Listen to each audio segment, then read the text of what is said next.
Hey Stingers, welcome back for another episode of our Soul Stingers Showcase, and what a show we have for you today.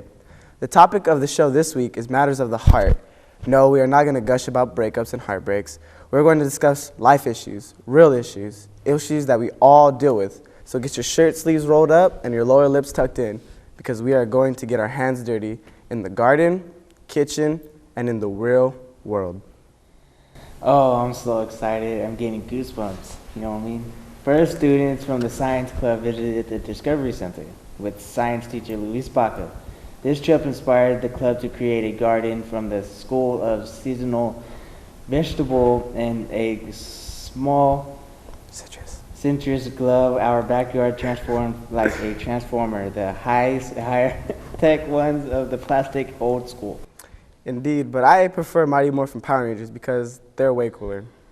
I guess not. Anyways, we were privileged to have two special guests, chefs from Peeves Public House in the Fulton Mall, kitchen manager, head chef Bobby Perez, and live chef Mike Hatfield. They teamed up for a ragtag cooking session, making homemade pasta with the mushroom, Italian bacon, garlic, and butter sauce. Go Stingers!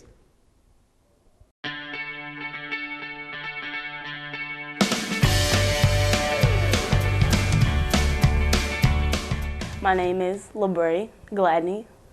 My involvement in street law is I love the class. It's an awesome class. I've learned that with the knowledge that street law gives me, I can use it on the streets, and it's a lot of powerful knowledge that they give me that I can use on the streets, because you don't get this type of learning anywhere. I've never had a class like this, never. And it teaches me a lot. Because our cell phones have so much personal information on it, even though we're sending out text messages and we may be on the internet or whatever it is, that law enforcement needs to have a warrant or consent before looking at your cell phone. And I had a very recent case in court on that very issue, and we were able to prevail because the officers essentially forced the guy to give him his code, his protection code. Okay, so if you have phones, you should protect it, and you don't want to give it to the officer unless you make them get a warrant to get into the phone. Hello, my name is Luis Baca, and I am one of the science teachers here at S.O.U.L School. I've been teaching here for about 15 years, and last year I was given the opportunity to teach a class, the careers class. There was a program that was initiated with the careers class called Street Law. Street Law, it's a nationwide program that is utilized to assist or to give information to our students, to our youth, and give them the tools to be able to understand the issues when it pertains to the law. Okay.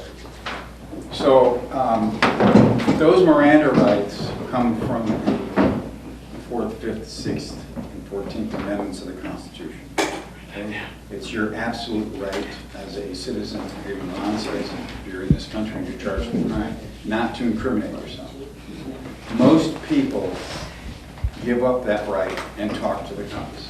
Well, the street law program, they brought in a couple speakers, and we actually had, like you said, lawyers as, so to speak, teachers. They taught us what to say in a court law, like a courtroom. If we're asking, if we object, then they told us, sustain means that we objected at the right moment. And if it was, if they'll allow it, then they'll allow it. And they taught us a lot of different words that you had to use in a courtroom to be, not to be a lawyer, I want to say, but for the etiquette of the courtroom, which was really cool. And the teachers, they were laid back, they were pretty chill. And they made learning fun. They made learning what we wanted to learn fun. They made it worthwhile. It wasn't a boring class that I dreaded to go to. It was something at the end of the day I was like, oh, I can relax now. I can have fun, and I can still learn something that I didn't know before. So the teachers were pretty cool, and Mr. Baca was the supervising teacher, the S.O.U.L staff, and he made the class pretty cool. I mean, he let the lawyers, however they wanted their teaching methods to be, he would let them do what they wanted to do to, to let us teach. And then he set up mini mock trials between us so that we could further practice our skills and like actually, take action into what we've learned. So it was really cool. The teachers and the whole class setting itself was really chill and laid back, and that's what I liked most about it.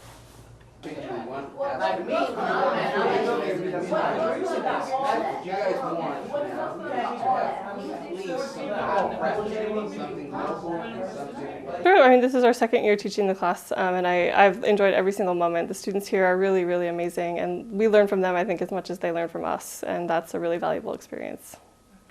This year we're doing a little bit something different. This year we're taking something in which they're generating, and they're going to have to come up with the solution to the problem. So we're doing a section or a year round on advocacy.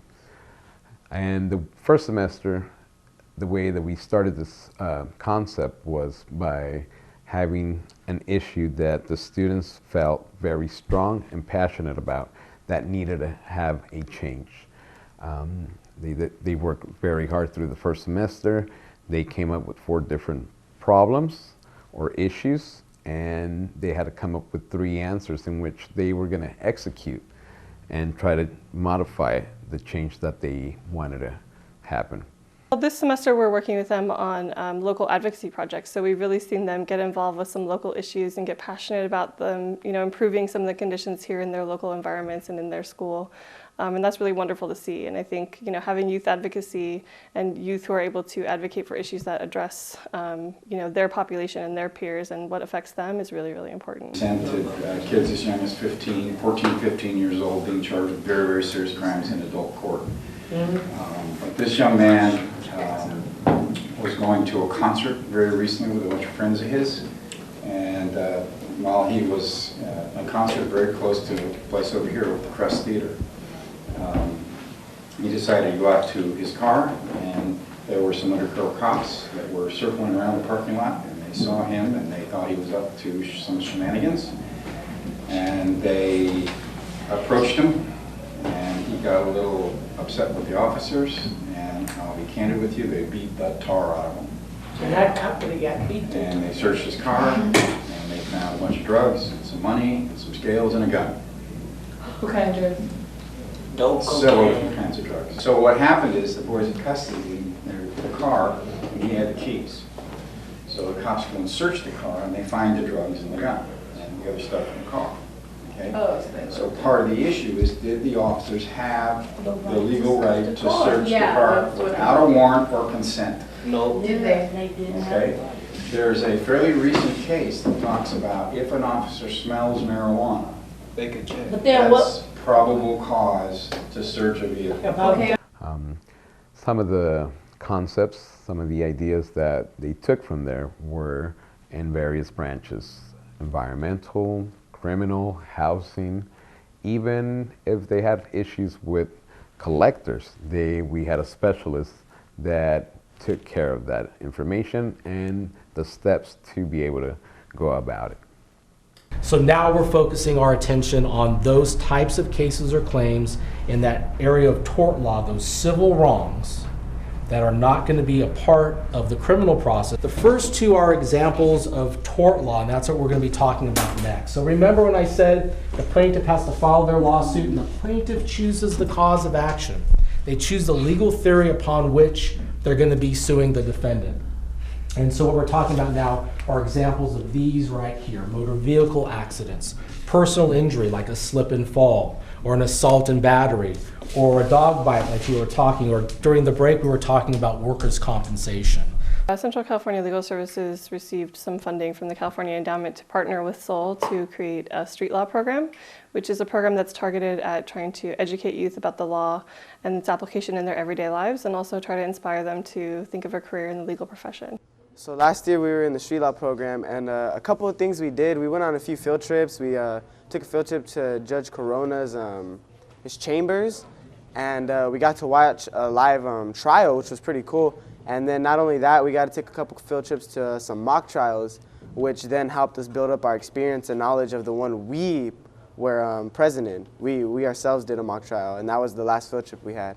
Oh no, I'm mistaken. We took a field trip to police academy where they let us do the simulator of what it's like to be a cop, and that was pretty interesting experience. Something I'll never forget. The mock trial, the issues are already set up for them. They already have the characters, they already have the individuals, but the way that they prep was with the assistance of 4 great attorneys. Now these attorneys work very hard at their daily job, but they also took the time to work with our students on a weekly basis for a whole semester. The relationship that they built upon that was amazing. They just felt that our students were as confident as any other students from the Valley to be part of the mock trial that takes place on a yearly basis.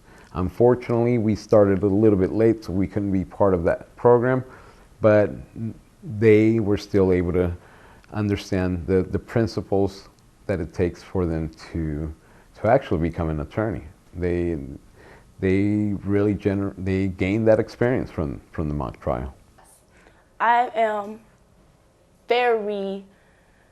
I'm very happy to come to school, to come to street law class, because like the stuff that they teach me, it's like really, I take it in and I use it when I leave this place. As I stated earlier, the street law, it's a program that is created to provide the tools to our students just in case they ever encounter any situation in which they may have to understand the law and their rights. And if you're lucky, they're going to advise you of your Miranda rights. Does everybody know what the Miranda rights are? That's that one thing on the street when they said, you have right. You're the remain silent. Anything you say will be against you in the court of law. You have right to remain to attorney. Wait, I have a question. And then, let's go back to Miranda for a second. Let's say the officers violate your Miranda rights. Okay. That doesn't necessarily mean that the case gets dismissed. What that means is that the government cannot use your statement against you in their case in chief. So if they say somebody was stabbed at a party and the guy has said, well, I was at the party, they would have to try the case without his statement. It was in violation of Miranda. We went on a number of field trips. We went to a couple of universities. We went to Fresno State, and we went to the San Joaquin School of Law in Clovis.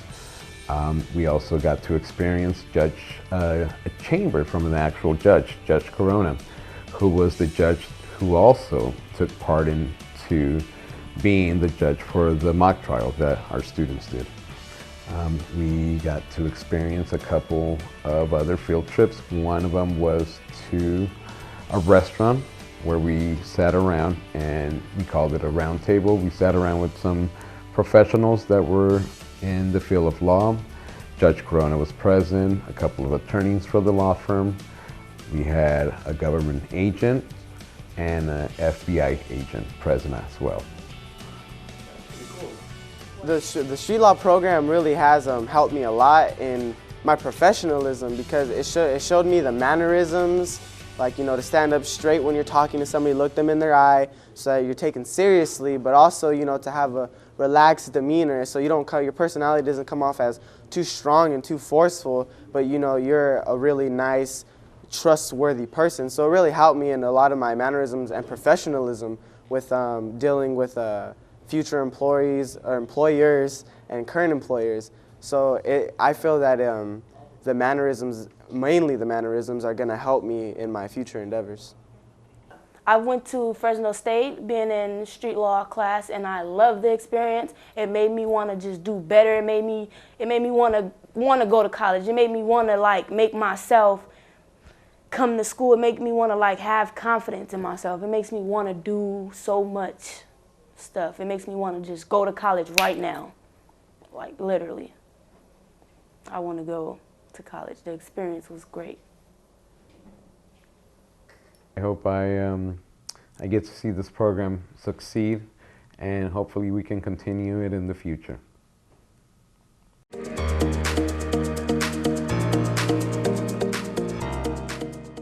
That's going to be our goal today is to reap the harvest of our winter garden. This is our first harvest, and in about a month or two we're going to be planting our spring summer garden.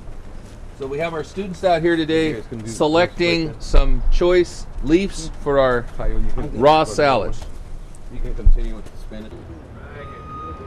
Yeah, but I've got some of that. All right, so we have the different kinds of lettuce from here over, and we've already picked some beet greens and kale. The cabbage we're going to save for another meal, but everything over here can be eaten raw. We have spinach, chard, three different kinds of lettuce, kale, and beets, where we eat the beet greens. Okay? You know, Cyrus, we might want to add a little bit more of that red because this is going to make a nice contrast.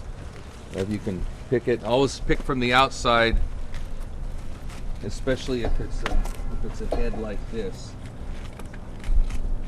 You can take a little bit of that and put it in there. The lettuce, we might have a couple of them growing on the side. This needs to be thinned down a little bit. And we'll come back out and thin it out so it'll have an opportunity to grow even bigger. That looks good right there. Yeah. Look at that. This garden is 100% organic. It was planted by the students, and we're harvesting our first crop, so we're excited about this. The purpose behind this garden was a grant that we received from Western Garden Growers, basically to teach students how to grow food. But what we've done within the last year is that we've also taught about nutrition, not only growing the food you eat, but eating food that's nutritious for you. And right now there's nothing more nutritious during the winter than what you see out in our garden, all kinds of winter greens that are able to grow during this season.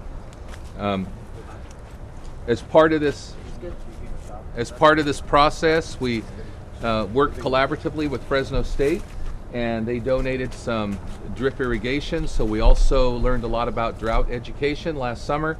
And as we plant our spring and summer garden, we will bring back the drip system. So we've kind of seen the garden now all 4 seasons and what we can do.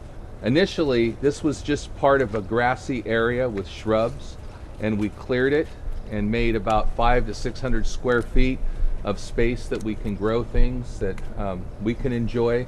We have an herb garden in another part of the school, and also a citrus orchard that's not quite ready yet, but hopefully by next year it will be.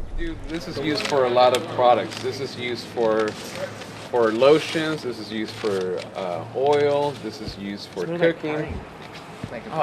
And some people would consider that this has some other medicinal components to it. Like it prevents depression, or is given to people that are lacking a certain amount of energy.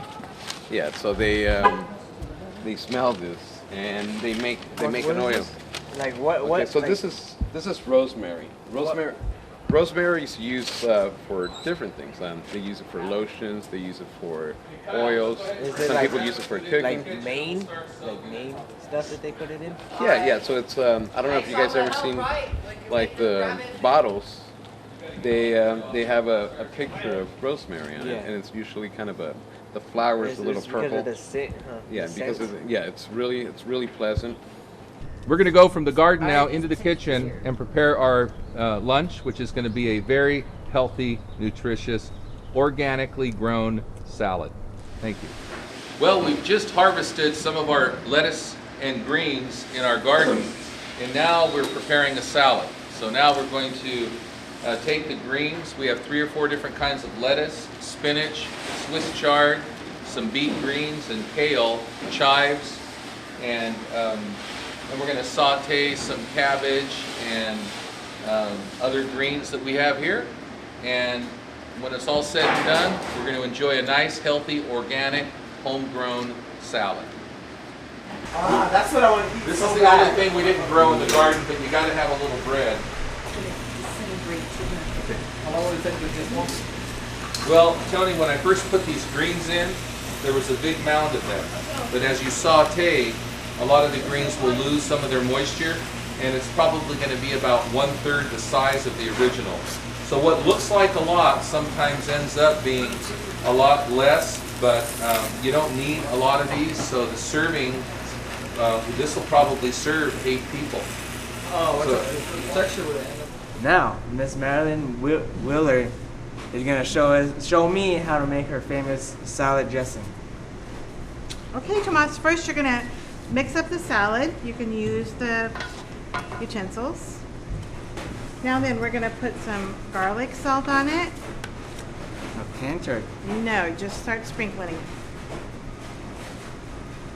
let me know. Keep going, you're good, doing good. A little bit more. Okay, let's stop. Mix it up again. Next, we're going to use olive oil. I like to use extra light. So what you're going to do is you're just going to kind of pour it, not dump it, but kind of just pour it along the salad. You're doing good. Tip it a little bit, you got to get some out. Good job. Okay, that's good. And mix it. Looks good. And now we're going to add some balsamic vinegar. Since you got your hands all greasy, I'll do this for you. So we're just going to put some balsamic vinegar on there. Okay, mix it up. Yes, ma'am. Okay. Wait a minute, Tomas. How is it? Better? Good? Is that good? Use a little bit more garlic Just a salt? little bit more salt. That's why it's called salad, from the salt. Other than that, perfect. There you go. I don't know if anybody's hungry.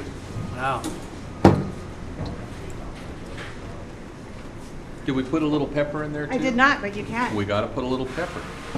Just a little bit. We're going to wake it up. My name is Tony Colon. I'm a junior, and I'm 17 years old. Can you tell me how the experience of being in the garden club is for you? Like, what do you enjoy about it?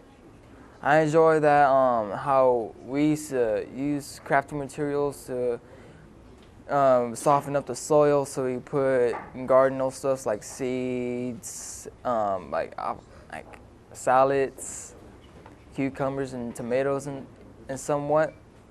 So that's what I like the fact about it. Now, what have you learned from being in the garden club?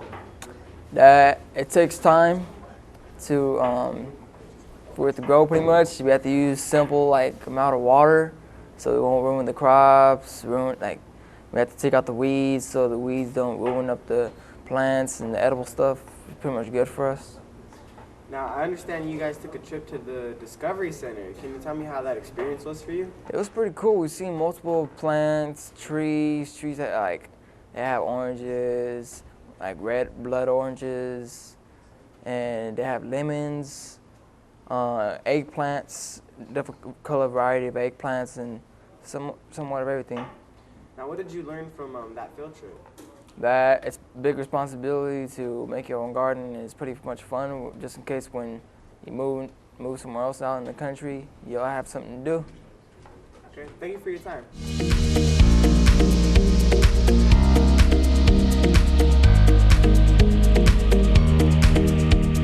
Well, we grow a variety of things, and when you tour around here, you'll see that. And what we're doing is demonstrating for the general public. We celebrated a 20th anniversary several years ago. It's maintained and supported by the Master Gardener Association. We try to have something here all year round so that when the public comes they can see, because in this area we can grow things all year round. But primarily in the wintertime we have vegetables, and because a lot of our other things are dormant. Now, we're going to put this right here, okay? But remember, don't get so excited. You're not supposed to get too excited about the bread because we didn't grow it. All right. You see this amount right here with these greens, you guys? That's about a serving, so everybody gets to just taste it. He's not asking for a handout. No, just a little bit. That's good. Okay. I want one of the. It tastes like chow mein. Mike, just so you know, none of the students wanted to share with you, but I would take it personally. Right there. It's all about food. There you go. Right Here, there. put a couple pieces, put another piece of bread here.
Man, dude, that soup the chefs was making was so good.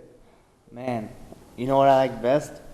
The salad. Salad was good. I know, it was even better because it came straight from the garden, so we know that there was nothing added to it, you know? It was all fresh, a fresh bowl of salad. Nothing could beat that. No. And then with the lawyers we're teaching the kids, man, I learned a few things. I don't know about you. That was it was a real good class. It was a really good day. Well, thank you for going on the Soul Stinger ride with us. We really hope you enjoyed the episode, and we really hope that you'll come back. Ready? 5, 4, 3, 2, 1. Go Stingers!